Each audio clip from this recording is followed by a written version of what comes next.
El tiempo se detuvo. Justo frente a mí, en la encimera de mi propia cocina, mi mejor amigo estaba con mi novia. En mi propia casa. 1000 preguntas daban vueltas en mi cabeza, pero una sobresalía por encima de todas: ¿cómo había llegado a esto? Porque para entender la profundidad de esta traición, hay que saber que yo ya había perdido al amor de mi vida una vez. Mi primera esposa, Raquel, y yo crecimos en una ciudad bastante grande, con una población de unas 30.000 personas. Nos conocíamos desde pequeños, desde los 6 años, y éramos prácticamente inseparables. A los 16, empezamos a salir. A los 18, nos mudamos a la ciudad para trabajar, a solo unas horas de nuestro pueblo natal. A los 20, nos casamos y compramos nuestra primera casa. A los 22, ella se quedó embarazada de un niño. Y entonces, ocurrió la catástrofe. Unas 5 semanas antes de que tuviera que tomar su baja por maternidad, una enorme estantería industrial se derrumbó y la aplastó. Me dijeron que tanto ella como nuestro hijo murieron en el acto. 2 de sus colegas también resultaron heridos en ese terrible accidente, uno quedó paralítico y el otro perdió una pierna. El problema era que la empresa donde trabajaba, para ahorrar dinero, había decidido seguir usando estanterías viejas que hacía tiempo habían sido declaradas inseguras. Todavía no puedo perdonar a los gerentes que tomaron esa decisión. Me arrebataron al amor de mi vida y a nuestro hijo no nato. Poco después, me ofrecieron una compensación, o como yo lo llamaba, dinero manchado de sangre. Querían resolver el asunto de forma extrajudicial para evitar una demanda. Pero yo quería justicia. Afortunadamente, gracias a la gran cobertura mediática y la intervención de algunos políticos, el caso llegó a los tribunales. Después de casi 3 años de litigio, la compensación para todas las partes fue casi 10 veces mayor de lo que esos desgraciados habían ofrecido inicialmente. La empresa fue multada por numerosas violaciones de seguridad, varios ejecutivos fueron despedidos y algunos acabaron en la cárcel. Durante todo ese tiempo, yo seguía trabajando en una empresa de telecomunicaciones. Mi madre, que en paz descanse, se mudó conmigo para ayudarme. Creo que no lo habría superado sin su apoyo incondicional. Por esa época, me ofrecieron un ascenso que implicaba viajar frecuentemente por la región. Solicité una oficina en la sucursal de mi pueblo natal, ya que quería encargarme de los negocios en toda la región, pero también tener una base allí, donde la empresa no tenía representación. Aceptaron. En pocos meses, todo se organizó. Pasaba 1 o 2 semanas en la sede de la ciudad, una semana en la oficina de mi pueblo y otra u otras 2 visitando otras partes de la región. Un año después, decidí comprar una casa en mi pueblo para no tener que quedarme siempre en casa de mis padres y poder ir y venir a mi antojo. Este detalle es importante para el resto de la historia. Pasaron 4 años. Un viernes, acababa de volver de uno de mis viajes y estaba terminando unas cosas en la oficina cuando entró Javier, el jefe de la sucursal. Crecimos juntos, aunque fuimos a colegios diferentes, y nos hicimos muy buenos amigos a mi regreso. Me preguntó cómo estaba y me invitó a una fiesta que organizaba esa noche en su casa. Fue una invitación inesperada, pero acepté. Sentía que necesitaba relajarme con amigos. Y fue allí donde Javier me presentó a Catalina. Era una nueva empleada en la sucursal de mi pueblo y acababa de conocer al equipo. Era nueva en la ciudad. Conectamos al instante. Por muy trivial que suene, sentí como si no estuviera viendo a Catalina, sino a mi difunta Raquel. No los aburriré con detalles innecesarios, pero después de 2 semanas, conseguí salir con ella. Tras 2 años de relación, decidimos dar el siguiente paso y se mudó a mi casa en mi pueblo. Hasta ese momento, todo iba de maravilla. Catalina se llevaba genial con mis padres. Los padres de Raquel también la aceptaron y se alegraban de que alguien pudiera hacerme tan feliz como lo hizo Raquel. Todo fue perfecto durante casi 1 año, hasta que algo empezó a cambiar. Las videollamadas se acortaron de repente. Mis vecinos me comentaron que un coche, muy parecido al de Javier, solía estar aparcado en el callejón de mi casa cuando yo estaba de viaje. En el armario, empezaron a aparecer cosas que no eran mías. Todo apuntaba a una infidelidad, pero ella me aseguraba que todo estaba bien. Decía que Javier a veces pasaba a discutir asuntos de trabajo, pero que nunca se quedaba hasta tarde. Lo achaqué a mi paranoia y seguí como si nada, aunque una sensación de inquietud no me abandonaba. Unos 6 meses después, descubrí que me estaba mintiendo. Acababa de cerrar un contrato importante con una nueva empresa y las negociaciones terminaron antes de lo previsto. En lugar de quedarme allí unos días más, decidí tomar un vuelo temprano a casa para darles una sorpresa a todos. Unas horas después, llegué a mi pueblo y entré por el callejón trasero para entrar en casa sin ser visto y sorprender a Catalina. Pero una parte de mí quería comprobar si aquel misterioso coche estaba allí. Y efectivamente, allí estaba, bloqueando la entrada trasera. Al principio me confundí, pensando que sería un vecino que había aparcado mal, hasta que me di cuenta de que era el coche de Javier. Estacioné detrás de él, salí y pensé que extraño que estuviera aquí tan tarde, ella siempre decía que se iba temprano. Cuando me acerqué a la parte trasera de la casa, vi algo que me heló la sangre. Me quedé paralizado. El tiempo se detuvo. Mi mejor amigo estaba en la cocina, en un momento de intimidad con mi novia, sobre la encimera de mi propia cocina. No supe qué hacer. 1000 preguntas daban vueltas en mi cabeza. ¿Era real o estaba soñando? ¿Por qué hacían esto en mi casa? Sintiéndome destrozado, di media vuelta y me fui sin que me vieran. Me senté en el coche durante lo que pareció una eternidad. Lloré. Muchísimo. Pero la tristeza se convirtió rápidamente en ira. La misma ira que sentí hacia los responsables de la muerte de Raquel. Y quise hacerles daño. Mucho daño. Como pacifista, no creo en la violencia. Pero entonces me di cuenta de que los castigaría de otra manera, destruyendo sus vidas. Conduje por el callejón, lo suficientemente lejos como para seguir viendo el coche de Javier, y luego volví a la entrada principal desde donde podía ver la casa. Entonces, la llamé. Todavía estaban en ello cuando sonó el teléfono. Vi cómo ambos miraban la pantalla y se miraban entre sí al ver mi nombre. Pude verla dudar si contestar o no. Simplemente, no cogió el teléfono. Unos instantes después, continuaron. Volví a marcar su número.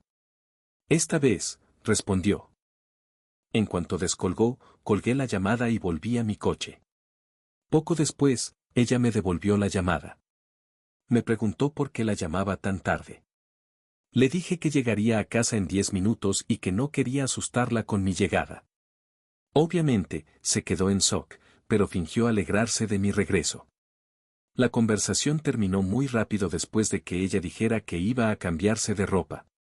Me despedí y colgué. Unos instantes después, Javier salió disparado por la puerta, todavía medio vestido, saltó a su coche y huyó como si lo persiguieran. Sonreí ligeramente, sabiendo el pánico que ambos habían sentido al ser casi descubiertos. Esperé un poco antes de aparcar mi coche en el mismo lugar donde había estado el de Javier minutos antes. La noche transcurrió con bastante calma. Solo cuando ella se durmió, me levanté y fui a mi despacho al final del pasillo. No podía dormir. Necesitaba un plan, y empecé a trazarlo. Mi madre siempre me enseñó a ser pacifista y dejar que el karma siguiera su curso, pero en este caso, decidí que el karma necesitaría un poco de ayuda. Decidí castigarlos por separado, pero destruir ambas vidas. Sabía que Javier consumía algunas sustancias. Nada grave, pero lo mantenía en secreto. Lo descubrí por accidente una vez que vi algo de polvo y unas hierbas en su casa. No pensé en hacer nada al respecto, pero ahora era diferente. Unas semanas después, tras cerrar otro buen trato, decidí empezar un nuevo negocio con unos amigos. Después de celebrarlo, Javier había bebido demasiado. Le ofrecí quedarse a dormir en mi casa.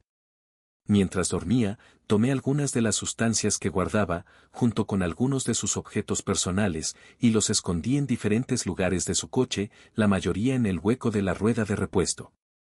Estaba seguro de que no los encontraría hasta que mi plan se pusiera en marcha. Cerré el coche con llave y me fui a dormir. También dejé algunas cosas más en su casa cuando lo llevé allí, ya que estaba demasiado ebrio para ir solo. Días después, organicé un falso robo. rompí la ventana trasera de la puerta de mi cocina y la dejé abierta antes de irme al aeropuerto. Cuando aterricé, tenía varios mensajes. Uno de mi madre, claramente asustada, que había descubierto la puerta rota y llamado a la policía. Uno de Catalina, llorando. Y otro de la policía local pidiéndome que los llamara. Le dije a la policía que estaba de viaje de negocios y que volvería la semana siguiente para hablar con ellos. Mientras tanto, le pedí a Catalina que se quedara con mis padres hasta mi regreso y le pedí a mi padre que organizara la instalación de cámaras y una alarma con una empresa de seguridad local. Cuando llegué a casa, interpreté mi papel. Oh, Dios mío, no puedo creer que esto haya pasado. ¿Quién haría algo así? Después de revisar toda la casa y descubrir que algunos de mis objetos personales habían desaparecido, presenté una denuncia y un representante de la empresa de seguridad vino a explicarnos a Catalina y a mí cómo funcionaba el sistema. Entonces, ella hizo la pregunta que estaba esperando. ¿Y qué hacemos si queremos tener algo de privacidad y no queremos que se grabe? Parecía un poco nerviosa al preguntar, pero yo sabía exactamente por qué lo hacía. El técnico nos aseguró que era una pregunta habitual y nos mostró en el ordenador cómo desactivar la grabación de ciertas cámaras. Cuando lo acompañaba a la puerta, le pregunté si era posible activar una notificación por correo electrónico para saber cuándo se desactivaban las cámaras, solo por seguridad. Volvió a entrar y me ayudó a configurarlo. Genial. Ahora solo tenía que esperar. En esta etapa, contacté a un abogado especializado en derecho de familia. Necesitaba asegurarme de que mi plan fuera legal y que no tuviera que pagarle a Catalina ni darle una parte de mis bienes, ya que, aunque no estábamos casados, no quería sorpresas. Como único heredero de Raquel, no quería que Catalina pudiera reclamar parte de la propiedad. El abogado me aseguró que, aunque llevábamos casi 4 años juntos, no habíamos convivido lo suficiente para ser considerados una pareja de hecho, y como yo pagaba todos los gastos, ella no tenía base legal para exigirme dinero. Aún así, para estar cubierto, preparó un documento blindado por si surgía algún problema legal. La semana siguiente, mi empresa me ofreció otro ascenso, esta vez con traslado de vuelta a la ciudad para dirigir el equipo en el que trabajaba. Esto significaba que ya no tendría que viajar tanto.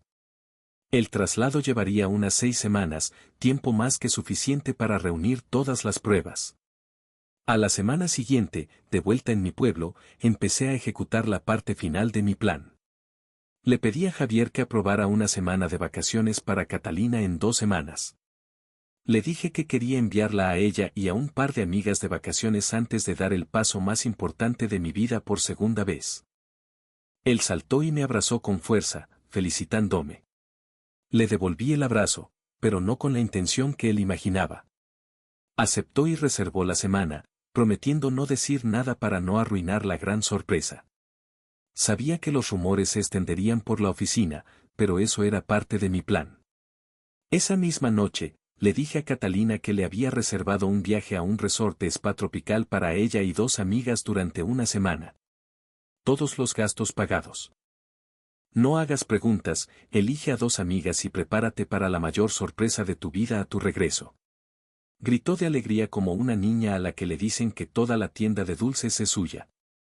Luego le dije que la próxima semana estaría en la ciudad preparando una reunión importante y que después me iría de viaje y no volvería hasta el lunes en que ella se iba. Se disgustó un poco, pero le aseguré que la sorpresa a su regreso lo compensaría todo. Lo que no le dije es que yo también me tomaría 2 semanas de vacaciones en la otra punta del país para prepararme mentalmente para la tormenta que estaba a punto de desatarse. Domingo, 4 de diciembre. 2 semanas después, regresé a casa. Al pasar por delante, vi el coche de Javier aparcado. Como la primera noche, estacioné un poco más lejos y revisé las cámaras. Estaban durmiendo en mi cama. Sin sorpresas, considerando que llevaba 2 semanas grabando sus actividades. Hice la primera llamada a la policía. Dije que era un vecino y que veía a alguien en un coche en el callejón trasero de mi casa, pasando cosas por la ventanilla.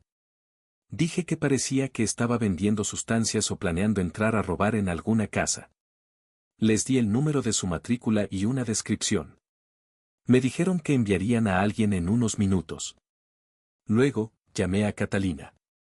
Le dije que estaría en casa en 10 minutos y que, aunque sabía que se iba mañana, no podía esperar para darle una sorpresa. Viendo las imágenes, ahora me río del caos que se desató. En cuestión de segundos, Javier salió medio desnudo por la puerta trasera hacia su coche. No podría haber imaginado un desenlace más perfecto. Justo cuando él arrancaba a toda velocidad, un coche de policía dobló la esquina junto a mí y empezó a perseguirlo. Después de aparcar, saludé a una agitada Catalina y actuamos como una pareja normal. Ella se volvió a dormir. Yo, por supuesto, no pude. Al día siguiente, un taxi recogió a Catalina y sus amigas. Tras su partida, esperé unas horas y empecé a ejecutar mi plan. Llamé a un amigo con un negocio de mudanzas y le pedí ayuda para empaquetar mis cosas y trasladarlas el viernes. Le dije que también necesitaría llevar algunas cajas a un almacén. Estuvo de acuerdo. Luego, empecé a empaquetar las cosas de Catalina. Ese mismo día, la policía me llamó. Me pidieron que fuera a identificar algunos objetos que le habían incautado al sospechoso de la noche anterior y que coincidían con la descripción de lo que me habían robado. Mi plan para Javier estaba funcionando. Dije que iría pronto. Por supuesto, cuando llegué, algunos objetos aún no habían aparecido, ya que probablemente estaban en su casa, que la policía aún no había registrado. Para entonces, todo el pueblo hablaba de lo sucedido. En un lugar pequeño, estas cosas no permanecen en secreto. Javier fue despedido inmediatamente por posesión de sustancias y bienes robados. Los directivos de la empresa me ofrecieron disculpas oficiales. Esa noche, fui a casa de mis padres y les conté a ellos y a los padres de Raquel lo que había pasado, omitiendo algunos detalles. Les dije que me mudaba de vuelta a la ciudad por el ascenso, pero sin la traidora de Catalina. Se molestaron por no haberles contado nada antes, pero se alegraron de que estuviera manejando la situación sin rebajarme a su nivel, aunque aprobaron mi plan de simplemente desaparecer de la vida de Catalina. El viernes por la tarde, después de una semana ocupada organizando la limpieza de la casa para alquilarla y resolviendo asuntos en la oficina, me despedí de mis padres y me fui. Antes de salir del pueblo, pasé por casa de Rebeca. Ella era una de las mejores amigas de la infancia de Raquel y la única persona que sabía lo que estaba pasando, excepto los detalles sobre Javier. Le entregué un sobre grande con las pruebas de la traición de Catalina, una carta y varios documentos legales de mi abogado que le prohibían contactarme y le indicaban cómo recuperar sus cosas del almacén que había alquilado. Me despedí rápidamente y me marché a la ciudad. El domingo, me desperté con un montón de llamadas perdidas y mensajes. Resulta que Catalina había vuelto antes de su viaje. Alguien le había contado que algo estaba pasando en el pueblo y que la gente la estaba ignorando. Encontró la casa vacía con un cartel de se alquila. Presa del pánico, fue a casa de mis padres, quienes le cerraron la puerta en la cara. Llamó a todo el mundo hasta que contactó a Rebeca y se enteró de que tenía un paquete para ella. Por lo que me contaron, no se lo tomó nada bien, a juzgar por los numerosos mensajes de odio que me envió, acusándome de ser yo la víctima de las manipulaciones de Javier. Y ahora, las preguntas más frecuentes sobre esta historia. Primero, ¿qué pasó con Javier? Fue condenado a varios meses de prisión, pero al ser su primer delito, podría salir antes. Omití algunos detalles clave para no ser identificado y cambié descripciones para que la historia pudiera ocurrir en cualquier lugar. En su casa había pruebas suficientes, yo solo le di a la policía una razón para investigar. Y no me arrepiento de lo que le hice. Él nos conocía a Raquel y a mí desde niños y sabía lo mucho que me costó recuperarme de su muerte. En cuanto a Catalina, ella era una persona que valoraba muchísimo su estatus social. Sabía que exponerla públicamente destruiría su reputación. Y así fue. Los rumores sobre su infidelidad se extendieron y su reputación quedó por los suelos. Me han dicho que se mudó a otro estado porque ya no se sentía cómoda en la ciudad. Moralmente, entiendo que fue un acto cruel jugar con sus expectativas y destruir su estatus, pero ese era mi objetivo, que sintiera como es cuando todo tu mundo se derrumba. Desde un punto de vista legal, tenía todo el derecho a hacerlo. Para aquellos que dicen que mi historia es falsa o que soy un sociópata, bueno, ¿quién no tiene rasgos sociopáticos hoy en día? Juzguen como quieran, no me importa. La historia ha terminado, pero la pregunta más importante queda en el aire. ¿Actuó con justicia? ¿O su venganza, planeada con una precisión tan cruel, lo convirtió en un monstruo, no mejor que aquellos que lo traicionaron? Dejad vuestra opinión en los comentarios. Gracias por ver este video hasta el final. No se pierdan nuestro video anterior, que aparecerá aquí. Y mucha suerte.